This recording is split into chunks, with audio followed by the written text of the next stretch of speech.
Assalamualaikum warahmatullahi wabarakatuh. Perkenalkan, kami dari kelompok 2 mata kuliah Supervisi Pendidikan Islam kelas MPI 5B Fakultas Tarbiyah dan Ilmu Keguruan IAIN Tulungagung yang beranggotakan pertama saya sendiri Indra Rukmana.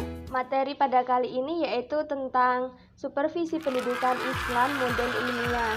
Namun sebelum itu ada baiknya kita ingat kembali apa sih supervisi pendidikan Islam itu.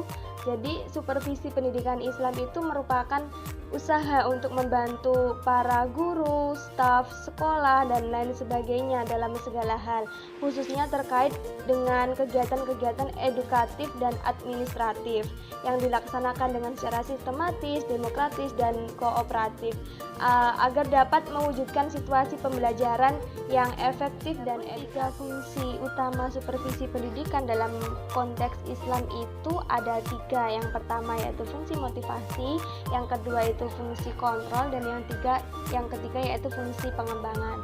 Namun yang perlu diingat adalah dari kesemuanya dijalankan dan diterapkan berdasarkan nilai-nilai Islam. Banyak sekali hadis yang menerangkan mengenai motivasi, terutama motivasi bagi pendidik untuk meningkatkan kompetensi yang dimilikinya. Sedangkan fungsi kontrol dapat dilakukan dengan jalan musyawarah, bukan inspeksi, karena dalam Islam itu mengajarkan musyawarah, bukan mencari kesalahan. Dan seorang pemimpin atau supervisor yang baik itu seperti halnya seorang dokter yang memiliki berbagai resep dan mampu mendiagnosis masalah atau kelemahan pasiennya, sebagaimana yang dilakukan oleh Nabi Muhammad SAW. Dan fungsi yang terakhir yaitu fungsi pengembangan.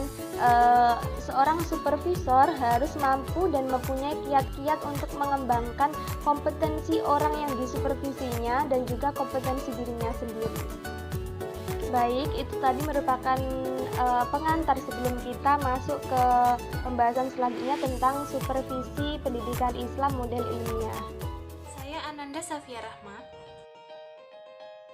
Supervisi model ilmiah adalah supervisi yang dijalankan menggunakan teori-teori ilmiah. Supervisi ilmiah sangat dipengaruhi oleh tren perkembangan manajemen ilmiah pada era revolusi Inggris pada abad ke-18.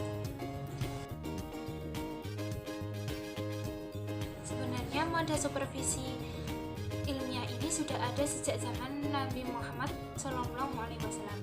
Pada saat itu beliau keluar, lalu beliau melihat ada 2 majelis. Yang pertama adalah majelis ilmu, yang kedua adalah majelis zikir. Lalu beliau lebih memilih majelis ilmu. Alasannya karena majelis ilmu ini lebih bermanfaat bagi orang banyak, sedangkan majelis zikir hanya untuk diri sendiri. Lalu jika diambil dari sebuah penelitian, Nabi Muhammad SAW ini melakukan penelitian kualitatif, di mana beliau membandingkan antara majelis ilmu dengan majelis zikir. Dari analisis beliau bahwa majelis ilmu ini lebih bermanfaat dan lebih mulia. Ciri khas supervisi pendidikan model ilmiah ini yang pertama adalah sistematis, yaitu dilaksanakan secara beraturan dan berencana. Yang kedua adalah objektif, yaitu hasil observasinya itu bersifat nyata.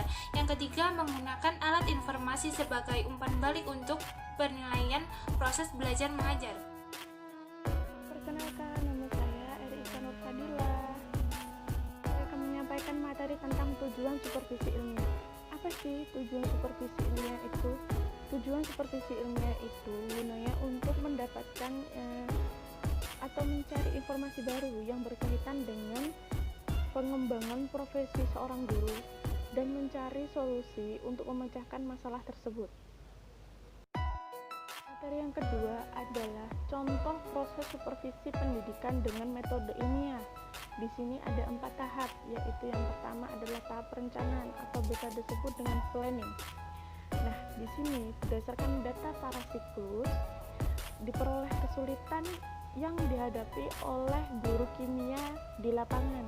Oleh karena itu, dianggap perlu peneliti itu menyusun perencanaan yang matang untuk memastikan setiap proses yang dilaksanakan itu dapat mengatasi permasalahan tersebut.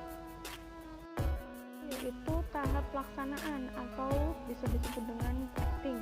pada siklus ini, guru itu menerapkan supervisi akademik model ilmiah dengan pendekatan kolaboratif dengan teknik observasi kelas secara bersistem atau sistematik, yaitu dilakukan secara teratur atau berurutan melalui tahap perencanaan, pelaksanaan, penilaian, dan penyempurnaan. Berikutnya adalah tahap pengamatan atau observing. Pada tahap ini, pengamatan dilakukan bukan hanya pada produk akhir hasil atau RPP, tetapi keseluruhan mulai dari penyusunan RPP sampai praktik penyusunan RPP yang dilakukan guru di kelas. Tahapan observasi ini dilakukan di ruang kelas pada saat guru itu melakukan proses belajar mengajar. Ketiga adalah tahap refleksi atau reflecting. Pada tahap ini itu peneliti melakukan pertemuan balikan dengan guru untuk membahas semua hal yang baik atau yang sudah baik itu dan diberitahukan yang masih belum atau masih perlu untuk diperbaiki, seperti evaluasi gitu ya. Dalam hal ini itu sangat diperlukan kemampuan seorang supervisor itu mengetahui bagaimana sih watak atau bakat seorang guru itu bagaimana. Itu sangat penting banget bagi seorang supervisor untuk tahu tentang itu, dan itu gunanya agar guru itu atau yang bersangkutan itu bisa dengan bebas atau mempunyai kesempatan untuk mengemukakan pendapat mereka.